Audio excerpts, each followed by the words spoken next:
What is going on, guys? It's your boy Max, and I've got a little bit of time. It's Thursday morning. I've got a little bit of time before the new chapter of the tome for the anniversary event opens up. So, what I'm gonna do is read you guys the patch notes in case you couldn't be arsed to read them yourself, kind of like a TLDR thing. I'm also gonna have another video going up today from the stream last night showing my reactions to all the changes. So if you want to see that, that's also going to be on the channel. This is going to be just literally me reading you the patch notes in case you want to just like throw this on in the background while you're gaming or studying or whatever. So here we go. Developer update, June 2022. During our 6th anniversary broadcast, we announced a new progression system and a meta-shifting perk overhaul. We're thrilled to say that both initiatives will headline the upcoming mid-chapter. From the onset, it was important for us to release these changes as a package. Our objective is to shake up the current meta, provide alternatives, and make perks easier to earn. We were also careful to consider the reasons why this meta exists and address any base game issues it may have been concealing. In this post, we'll be detailing the upcoming changes, all of which will be available for testing on the public test build next week. Overhauled progression system. Collecting all the perks has been an important goal for many players. However, since both the number of perks and characters are constantly increasing, the grind expands at an exponential rate with every new chapter. To address this, we're completely overhauling the way that perks are earned, adding new rewards, and making completion easier than ever before. Comparison. In the current system, you must reach level 40 on any given character to unlock all their teachable perks. Then find those perks on the blood webs of every other character. In order to unlock all the perks on every character by the time next chapter releases, you would need to play an estimated average of 4.1 hours every day. With this new system, that estimate decreases to an average of 1.01 hours each day, and that's not even factoring in blood point bonuses from events, perks, or offerings. In other words, this is the single largest reduction to the grind that we've ever made, cutting it by roughly 75%. Unlocking perks. The teachable rarity is no more. Now perks are tied directly to prestige. Prestiging a character for the first time will instantly unlock the tier 1 versions of their unique perks for all other killers or survivors, making them immediately available for use without ever having to open up the blood web. Prestiging a character for the second and third time will unlock the tier 2 and tier 3 versions of those unique perks. Alternatively, higher tier versions of their perks will appear randomly throughout the blood web once the first tier has been unlocked. Let's say that you prestige the Trapper. This will instantly unlock tier 1 versions of Agitation, Brutal Strength, and Unnerving Presence on all other killers. Tier 2 and tier 3 versions of these perks will now appear randomly in the blood web. Prestiging the Trapper again will make tier 2 versions of these perks immediately available, and so on. This way, you only need to earn the perks once to use them on every character. The perks that you've unlocked will be instantly available on any new character as well, making them easier to pick up and play without a substantial blood point investment. No more resets. Prestiging has always been a bit of a dilemma. Do you give up everything for bragging rights, or do you keep what you have to minimize the grind? Now that prestiging is the main way to unlock perks, we wanted to make the choice clear. Prestiging a character will no longer remove their perks, items, add-ons, or offerings. Perk slots will also remain unlocked after prestiging. With no reason not to prestige, prestiging a character is no longer optional. After reaching level 50, you'll receive a special blood web with only a single node. Purchasing this node will increase your prestige level and reset the character's level to 1. Expanded prestige. With prestige now being the main way to progress, it'll no longer be as impressive to have your characters maxed out at prestige level 3. It only made sense to have a new way to recognize our most committed players. So, we've increased the prestige limit to 100. But, what would more prestige levels be without rewards? Reaching prestige level 4, 5, and 6 will now award that character's bloody prestige cosmetics once again, signifying those who went above and beyond. Now that prestiging for the first 3 times awards perks, it only made sense to move these rewards higher. If you've already unlocked these cosmetics, don't worry, we won't be taking them away from you, you've earned it. For the completionists, prestige level 7, 8, and 9 will each grant one of that character's unique perks as a charm. We also wanted to highlight your dedication to your favorite characters, no matter how many times you've prestiged them. Once the trial is over, your prestige level will now be shown in the space previously occupied by grades. Those who spend millions of blood points stockpiling add-ons for your favorite characters will now have a way of showcasing your hard work to the world. The Shrine of Secrets. Unlike before, where the Shrine of Secrets would offer teachable perks that then needed to be found in blood webs, the Shrine will now allow you to purchase perks directly. Purchasing a perk through the Shrine of Secrets will make the Tier 1 version of it immediately available on all killers or survivors, much like prestiging. Subsequent tiers of that perk will also begin appearing in blood webs. You may also purchase a perk again to increase its tier. This works seamlessly with the prestige system, as purchasing a perk that you've already unlocked through prestige will instead increase its tier. Transitioning to the new system. With many spending hundreds if not thousands of hours playing Dead by Daylight over the years, we want to make sure that everyone is rewarded fairly. When the system releases, we'll be automatically awarding existing players an appropriate number of prestige levels based on how many perk tiers they've unlocked. If you've left all your characters at level 50 and focused on unlocking perks, your work won't be for nothing. It's also important that you don't lose anything when the system is updated. You'll keep any perks and bloody prestige cosmetics that you've already unlocked. Those who reach Prestige 3 before the update will receive special prestige icon to recognize their achievements and commemorate the perks and add-ons that they lost in the process. We'll be hosting a live stream soon to show the updated system in action and answer any questions that you may have ahead of the PTB. Matchmaking Incentives. Matchmaking has been a major focus over the past year, and we're maintaining that throughout Year 7. Though many changes are planned to improve wait times and match quality, there are variables that we can't control through code. Chief among them is the distribution of people playing each role. If there's simply not enough people queuing for one role, the matchmaker's ability to create quality matches suffers. Being an asymmetrical game, Dead by Daylight works best when there's roughly 4 survivors to each killer.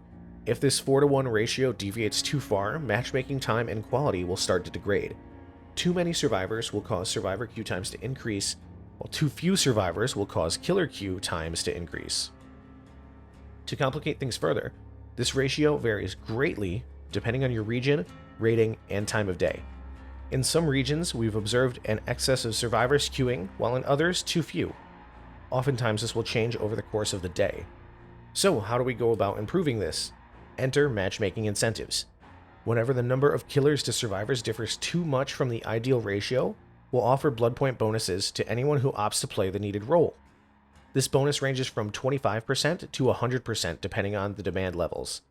These bonuses will be shown on the main menu besides each role's play button, as well as beside the ready button. These bonuses double as an indicator of which role currently has the fastest queue times. If you want to get into a match as soon as possible, keep an eye out for the incentives.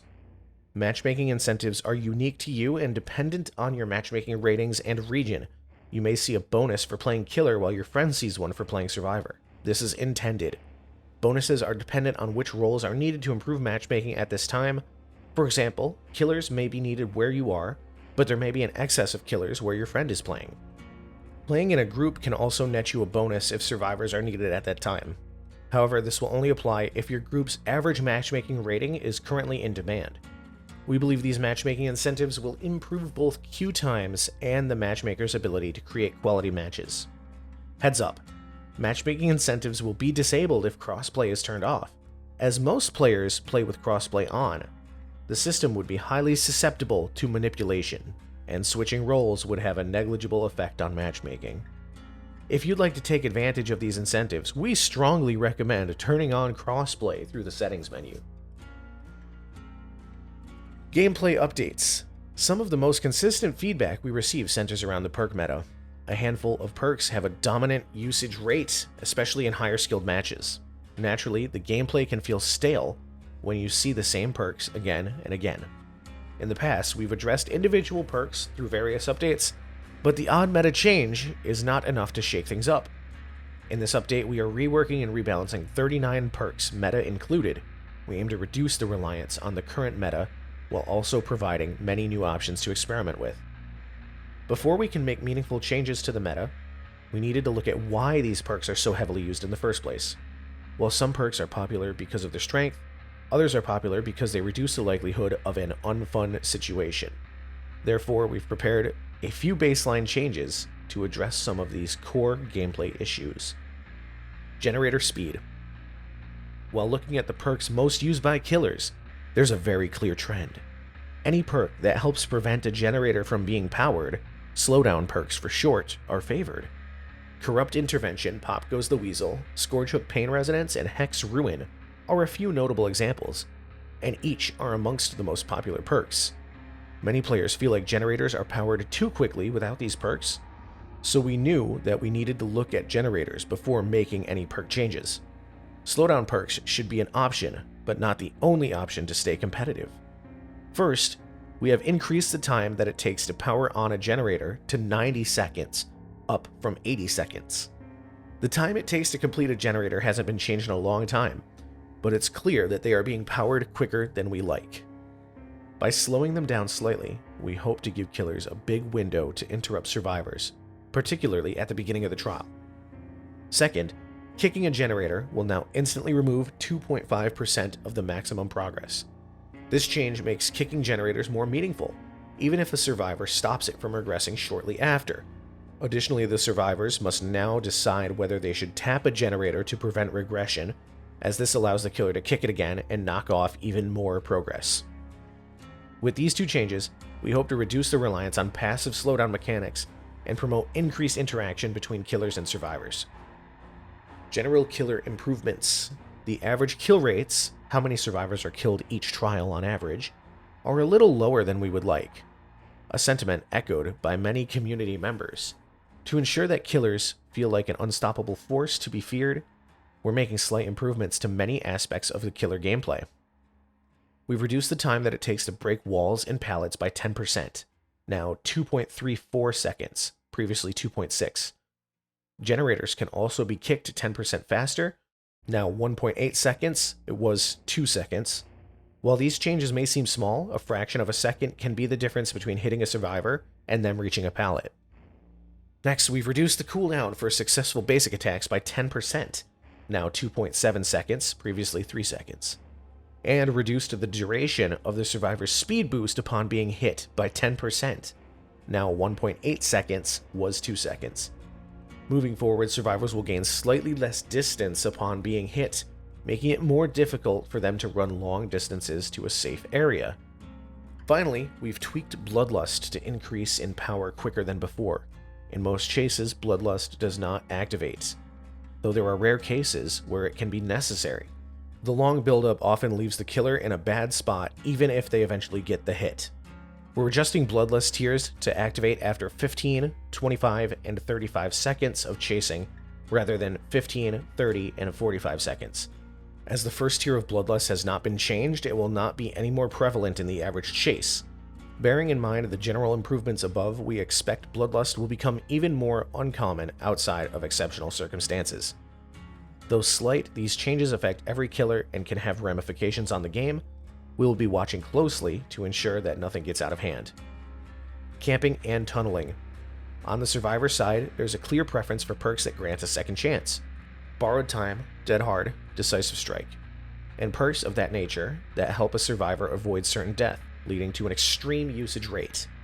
A benefit of these second chance perks is how they help prevent unfun situations, namely being camped or tunneled out of the game, repeatedly targeted after being unhooked.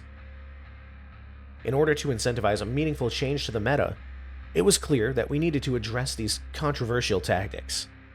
Second chance perks should be nice to have, not essential, to ensure enjoyable gameplay. Moving forward, survivors will receive a 5-second endurance effect after being unhooked. This gives the unhooked survivor an opportunity to reach a nearby window or pallet, or for any other survivor to position themselves for a protection hit. Additionally, the unhooked survivor will receive a 7% haste effect for 5 seconds. This will make them harder to catch and encourage killers to shift their focus to the unhooking survivor. Both effects will be cancelled prematurely if the unhooked survivor performs what we now call a conspicuous action. These are interactions other than being chased that would improve your chances of survival. This includes repairing a generator, healing yourself or others, cleansing or blessing a totem, sabotaging a hook, unhooking others, opening an exit gate. With these changes, we hope that survivors can switch up their perk loadouts without fear that camping and tunneling will cut their next match short. Meta perk changes. For this update, perk changes fall into one of two categories: meta perks that are used too often, and non-meta perks that serve a similar purpose but aren't used as much. We understand that many of you have grown attached to your favorite perks and loadouts. Unfortunately, shaking up the meta inevitably leads to a few changes. Rest assured that our goal is to provide alternatives that align with your preferred playstyle, while widening the scope to include more viable perk options. It's also important to note that not every meta perk is equal, and each was considered on a case-by-case basis. So, what are Dead by Daylight's meta perks? By referencing both community feedback and internal data, we can see that some perks stand out above the rest. For killers, Barbecue and Chili, Hex Ruin, Pop Goes the Weasel, Corrupt Intervention, Tinkerer, Hex No One Escapes Death, and Scourge Hook Pain Resonance. For survivors, Dead Hard, Borrowed Time, Decisive Strike, Iron Will, Self-Care, and Spine Chill. We'd like to share these graphs showcasing the 10 most frequently used perks for both roles. These charts alone do not explain why the meta exists. For that, we turn to the community feedback, but hopefully they provide context for how heavily these perks are used. Killer meta perks, Barbecue and Chili. Current effect: upon hooking a survivor, you see the auras of distant survivors for a short duration, and you gain a stacking blood point bonus for each unique survivor you hook. This perk is incredibly popular, not because it's particularly powerful, but because of the huge amount of blood points it provides. Choosing to go into a match without it massively slows your progression. We don't want blood points to be the driving factor behind perk choices, so we will be removing the blood point bonus. While we understand that this change may seem shocking, please keep in mind that this update reduces the grind by about 75%, with matchmaking incentives providing an additional avenue for blood points. We believe that this is a necessary step in making other aura reading perks more appealing, as blood points will no longer be the deciding factor. Hex Ruin. Current effect: generators regress automatically at an increased rate whenever a survivor is not working on them, as long as the associated Hex totem is still standing. A massive part of Hex Ruin's appeal is not having to stop and kick the generators, as well as the ability to passively regress them from a distance. These aspects make Ruin a unique slowdown perk, so we are not looking to change them. To bring Hex Ruin in line with other perks, we're reducing the regression speed to 50, 75, or 100% from 100, 150, or 200%.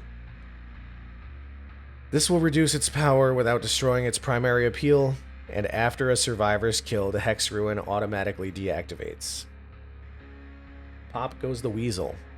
Current effect: after hooking a survivor, the next generator that you kick within the time limit instantly loses 25% of its progress. Pop Goes the Weasel gives killers a controlled way to remove a significant progress from a generator of their choosing. Given that kicking a generator now removes 2.5% of its progress by default, we decided to tone down some of the numbers to compensate. This perk will now remove 20% of the generator's current, not total, progress. This change will make Pop Goes the Weasel very effective against generators that are nearly done, but weaker against those with a small amount of progress. Corrupt Intervention. Current effect: at the start of the match, the 3 furthest generators are blocked for a while. This perk makes the beginning of a match more manageable by forcing survivors to extend deeper into the map before repairing a generator. We aren't looking to change this aspect. Moving forward, the perk will deactivate once a survivor enters the dying state. We believe this change will keep Corrupt Intervention effective in helping the killer build early game pressure, while providing a limit to its power. Tinkerer. Current effect: when a generator reaches 70% progress, receive a loud noise notification and become undetectable for a short duration. Tinkerer is a popular choice for the information that it provides. Being able to prevent a generator from being powered is a game changer, particularly on killers with high mobility. It can, however, become a little oppressive when paired with certain regression perks. Therefore, Tinkerer can now only activate once per generator, But with the base time that it takes to complete a generator raised to 90 seconds from 80, killers are going to have extra time to approach. Hex No One Escapes Death, or NOED for short. Current effect: when the exit gates are powered on, all survivors become exposed as long as the associated hex totem is standing. This perk makes for a very effective comeback tool, though it falls out of favor in higher skilled games. We like the way that NOED encourages survivors to preemptively cleanse totems, so we are not looking to weaken its direct strength. Instead, survivors will now see the hex totem's aura within 4 meters upon activation. This range increases to 24 meters over the course of 30 seconds. We believe this change will keep NOED a strong choice for endgame builds, while encouraging survivors to find the totem and attempt the last second save. Scourge Hook Pain Resonance. Current effect: upon hooking a survivor on a Scourge Hook, the generator with the most progress explodes, notifying the killer and instantly losing a large chunk of progress. The most recent addition to the meta, Pain Resonance, has allowed killers to remove a sizable chunk from the most progressed generator simply by hooking a survivor. A loud noise notification also allows the killer to disrupt survivors before they can continue repairing. A jack of all trades of sorts, granting both powerful regression and crucial information.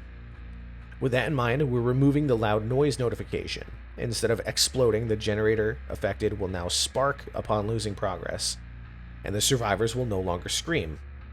We believe this will ensure that Pain Resonance remains a strong regression perk, while limiting its information aspect. Survivor Meta Perks.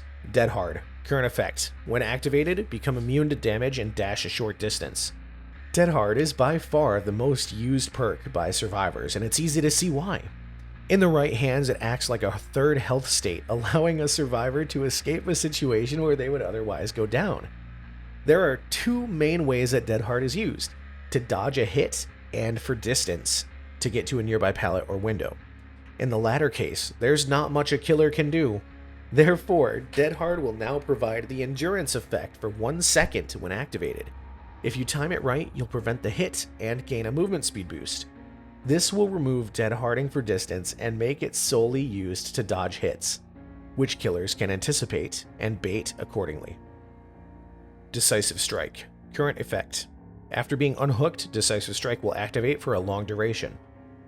When picked up, hit a special skill check to instantly wiggle free. It deactivates when used or by performing various actions. One of Decisive Strike's main appeals is its efficacy at preventing tunneling. In light of the upcoming base game changes, we expect Decisive Strike to drop in usage slightly. For the most part, we find the perk to be healthy for the game, and easily avoidable for killers who choose not to tunnel an unhooked survivor. That said, at the end of the match, there is often nothing that a killer can do to prevent a survivor with Decisive Strike from escaping. Moving forward, Decisive Strike will now deactivate once the exit gates are powered. In addition, the stun duration has been reduced from 5 seconds to 3 seconds. We'll also be simplifying the description of the perk. Decisive Strike will now be cancelled by conspicuous actions. Borrowed Time. Current effect: survivors that you unhook gain the endurance effect for a short duration, allowing them to ignore a hit that would otherwise put them in the dying state. Much like Decisive Strike, this perk gets much of its popularity by granting counterplay against a camping killer. Considering a lighter version of Borrowed Time's effect has been added to the Survivor base kit, we needed to update the perk accordingly. Borrowed Time will now extend the duration of the endurance effect of the unhooked survivor by 6, 8, or 10 seconds, and increase the movement speed bonus duration by 10 seconds for any survivor that you unhook. These effects will be cancelled if the unhooked survivor performs a conspicuous action. While the overall duration with Borrowed Time is longer than before, we expect that having a lighter version in the base kit will cause usage rates to drop. Iron Will. Current effect makes your grunts of pain silent. This perk allows skilled players to mind game more effectively in many areas by silencing their grunts of pain. To address its high usage rates, we are lowering the grunts of pain reduction to 25, 50, or 75%. Additionally, Iron Will is no longer active while exhausted, though it will not cause exhaustion itself. Self-Care. Current effect unlocks the ability to heal yourself without a medkit at 50% speed. Though self-care has a divisive reputation amongst the community, we were surprised to find out that its usage peaks in the highest skilled matches. Having a consistent and reliable way to heal at will is a powerful tool in the right hands. On top of that, self-care increases the efficiency of medkits, allowing survivors to squeeze additional heals out of them. To reduce its strength, self-care's heal speed will now be lowered to 25, 30, or 35%, and the item efficiency bonus has been removed entirely. Spine Chill. Current effect activates when the killer is nearby and looking in your direction, increasing your action speeds and the chance for a skill check. This perk excels at alerting survivors when a killer is approaching, and in high skill lobbies, the vault speed increase becomes the primary draw. There are a few aspects of this perk that we would like to clean up. Spine Chill will now only activate if the killer has clear line of sight of the survivor. This will remove the awkward counterplay where the killer must look away to ensure a stealthy approach. Next, we'll be adding a short 0.5 second lingering effect to Spine Chill. This will prevent the perk icon from flickering when the killer looks around and make the action speed boost more consistent.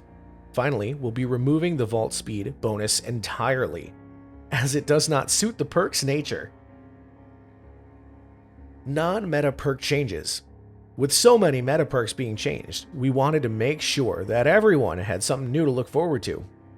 We've updated 25 additional perks for you to try out, the majority of which fulfill a similar purpose to the meta perks listed above. Killer perk buffs, Overcharge.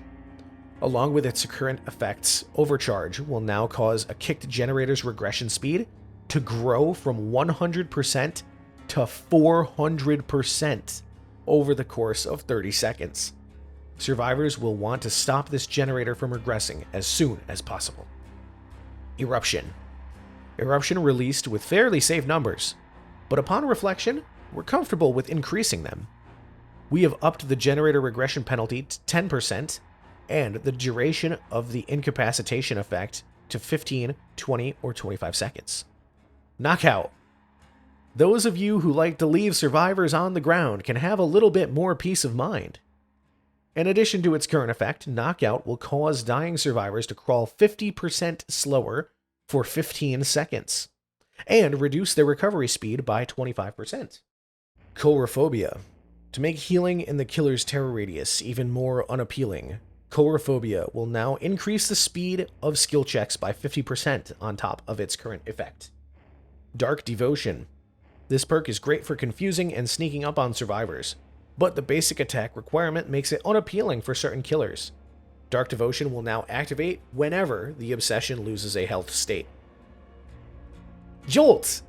Jolt allows the killer to regress generators by simply downing a survivor. To make it more consistent and punish careless survivor plays, we've removed the cooldown. Lethal Pursuer. So you like aura reading, huh? On top of the existing effect, Lethal Pursuer will now extend the duration of all aura reading by 2 seconds. Scourge Hook Gift of Pain.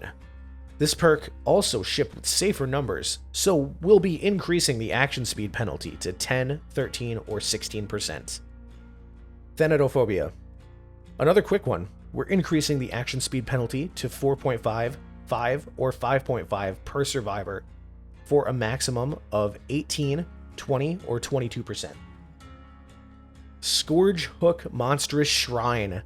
Long have we waited. Monstrous Shrine has received a rework. This perk now converts all the basement hooks into Scourge Hooks.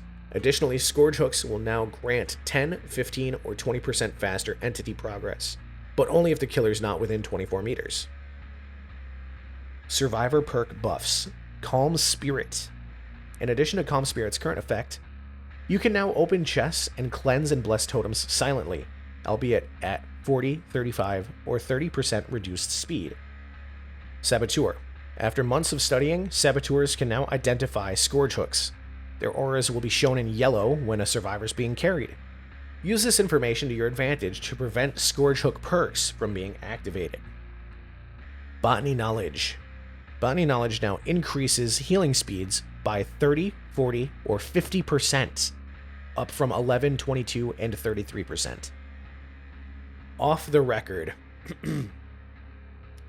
Upon being unhooked, gain the endurance status effect for 60, 70, or 80 seconds. The endurance effect is lost upon performing a conspicuous action.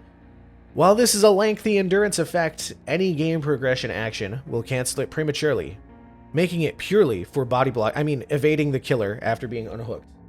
Lucky Break.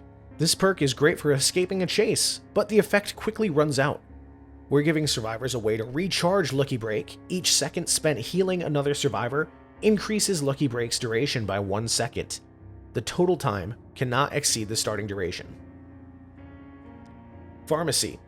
Pharmacy used to guarantee an emergency medkit the first time that you searched a chest, which you'd either hope nobody takes before you need it or hide it in a far-off location like a medkit goblin. Now, Pharmacy will activate when you're injured, guaranteeing an emergency medkit when you search a chest. This effect can happen multiple times per trial. Good luck stealing my medkit now, Meg. Soul Survivor. In addition to hiding your aura, Soul Survivor will now increase your generator speed by 75% and your exit gate and hatch action speed by 50%. These effects are only active when you're the last survivor standing. Distortion. For those who like to stay hidden, we've added a way to regain distortion tokens. Gain 1 token for every 30 seconds that you spend within the killer's terror radius. Lightweight. In addition to Lightweight's existing effects, your scratch marks will now be more sporadic, making you harder to track. Your scratch marks also fade 5, 4, or 3 seconds sooner, up from 1, 2, or 3 seconds. Deja Vu. To help survivors power the 3 closest generators, Deja Vu will now grant a 5% repair speed bonus to the revealed generators. No One Left Behind. Beyond its current effects, No One Left Behind will grant a 7% movement speed bonus to any survivor that you unhook.